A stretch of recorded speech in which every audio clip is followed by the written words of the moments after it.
I'm Rebecca Brand. I'm going to show you how to make a yellow jacket trap. Take an empty jug and cut off and put water in it till about this much.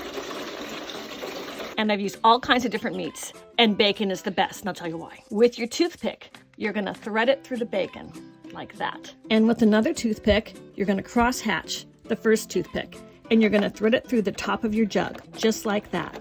And with the bacon dangling over the water, they're going to come and eat the bacon, and they're going to get that fat in them, and that makes them heavy. And what happens is they're going to fall into the water and die a natural death by drowning. And we're going to use a string for hanging it. So just cut it and knot it. Now you just hang it somewhere. I'm going to hang it here. And they're going to find it and eat it and die. A few moments later. And within 2 minutes, there's already 2. And to catch them even faster and not let them get away, I'm going to put a bag over the top, like that. They're going to have to work harder to get out and drop into the water.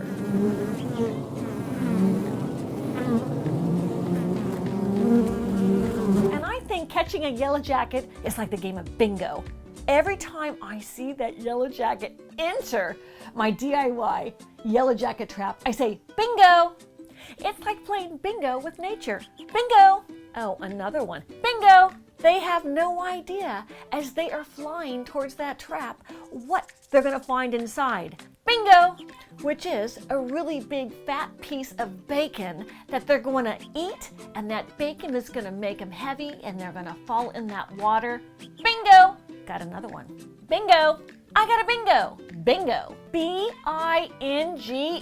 Bingo! Dead as doorknobs. Bingo, bingo, bingo, bingo, bingo, bingo. Oh yeah, bingo. Bingo. Bingo, bingo, bingo, bingo, bingo. That's how you play Blackout Bingo. Look at all those yellow jackets. These guys are aching for the bacon, and so much of that bacon has been eaten up. There's a zillion of them swimming around.